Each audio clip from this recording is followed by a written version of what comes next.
from Los Angeles. I'm Jenny Taft here with Skip Bayless and Shannon Sharp. Guys, hope you had a great weekend. How we doing today? Y'all over. Y'all gonna win a preseason game? Yeah, my Cowboys fell to 0-3 on Saturday night, which means we're just going to get them all out of our system. We need to go 0-4 so that we can then launch 12-5 in the regular season, as I have predicted. 12-5. I stand by it. Unless I don't have a quarterback. Those dad dudes are not going to stand by. That's what we got there. I think that's okay. Get the L's out of the way now. It's a good point. Right now, you don't have your franchise guy, and we begin with the latest surrounding Dak Prescott. The Cowboys are saying they do expect Dak to be ready for their season opener, but now the question is just how ready will their franchise quarterback be? According to the latest report, Dak is, quote, not fully back, but he may not be back all season long. Dak warmed up by throwing around 50 passes before their game against the Texans over the weekend, and Jerry Jones said that if the opener had been over the weekend, he wouldn't have been concerned about Dak's status. So, Shannon, how worried should the Cowboys be about Dak? Skip, I believe they should be concerned, and I believe they are concerned. Dak originally hurt this shoulder on July 28th. They told the world it was only going to be 2 or 3 days. Now they're telling us Dak's going to be ready for September 9th. How did 2 to 3 days turn into 5 to 6 weeks? So I believe the injury was more serious than they led us to believe. I believe they're more concerned than they're leading us to believe, because, Skip, anytime you have a quarterback that's making $40 million, he's a right-handed quarterback, and he's hurting on his right side in that shoulder, there is cause for concern. He's actually making $75 million this year. This year, making $75 Don't shortchange my man, Dak. So I do believe, Skip, look, if there's a situation where I'm sure the Cowboys would have loved to get Dak some work, it's been 11 months. So the first time Dak is going to have somebody possibly hit that ankle, have someone land on that shoulder, is September 9th against the reigning Super Bowl champs, who just placed 7 guys on the top 100 team. I don't know, that might be a record or something. It's hard for me to believe that somebody has had more than 7 players on the top 100, and that's what they did. And a lot of those guys were on the defensive side of the football. Skip, look, I get it. You know, you don't want to, sound the alarm bells. You don't want to have your fan base like, man, what's going on? What's really going on? But, Skip, Dak was more injured than they let on. And I'm watching him throw, Skip. He's not going to be able to throw like that in the game. You know that, and I know that. Normally, and I can just speak to when we went through a workout with John, we ran the routes full speed. He took his depth and threw the ball like he was going to actually throw it in the game, even though we weren't going to play in that preseason game. So everything was going to be like it was live. Look at that. We're going to see. I'm going to see if it's going to be able to, how it's going to be looking September 9th. Because I can assure you, the Tampa Bay Buccaneers mean business, Skip. They're out to show they want to repeat.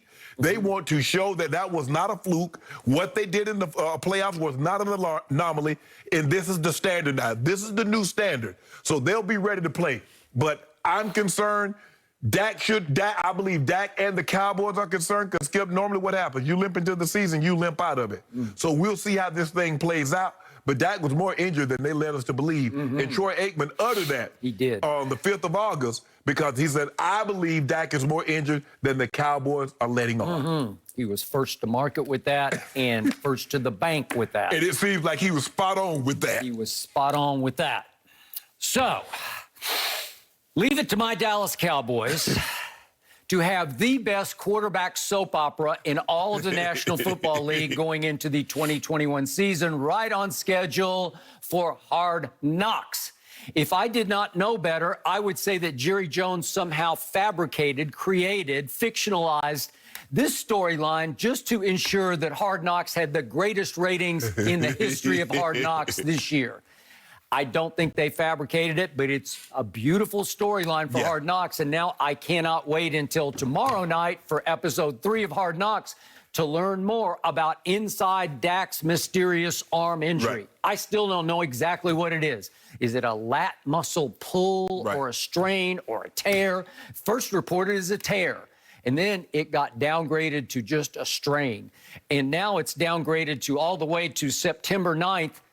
probably okay, should be okay. Cowboys are beating the drums like, oh, he's ready to roll. Might not be 100%. Might not be 100%. And then Adam Schefter's reporting he might not be all the way back for September 9th. And Adam added, and you know Adam as well as I do, and he's really good at what he does. And he added, he might not be all the way back all year. Gil Brandt had a big conversation with Dak Prescott last week at the Star in Frisco, Texas. Gil Brandt, the once upon a time draft master of the Dallas Cowboys, now in the Pro Football Hall of Fame. And his conclusion was he might not be 100% all year long. Right. What? I'm going to say it one more time. I have never, ever, in all my many years covering pro football, the sport that you played at the highest of levels, I have never heard of a quarterback suffering this injury. I've heard of bicep tears. I've heard of tired arm or dead arm in camp, but it does not last or linger.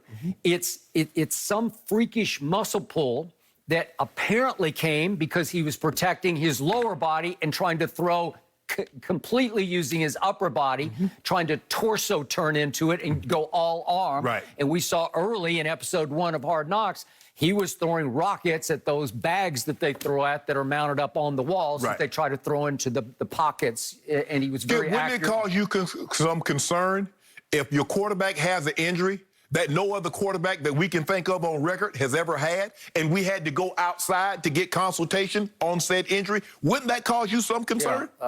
According to our man Jake Glazer, that they went to both the Texas Rangers and the New York Yankees because they diagnosed it as more of a baseball type injury. Correct. Baseball injury. I've never heard of it before. Right.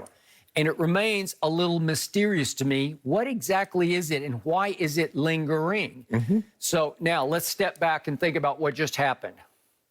Dak Prescott, coming off a career-threatening ankle injury, a compound fracture of his ankle that required, according to Dak in episode 1 of Hard Knocks, a second surgery to get it right. That Dak Prescott soon took Jerry Jones to the cleaners and then to the bank for a grand total of $75 million this year coming off that.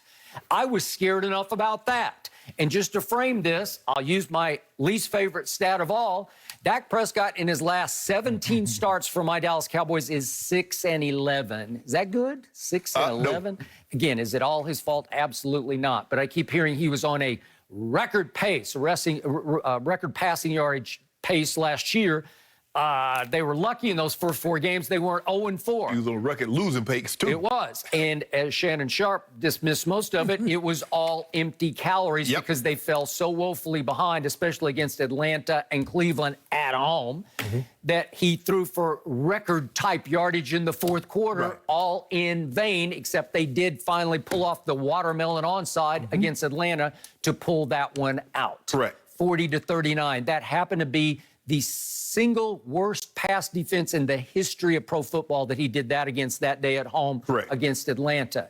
And you know the rest of the story. Then he was very unfortunately hurt in game number 5 against the Giants. It took Andy Dalton to pull that game out to bring them back to 2-3 at that point.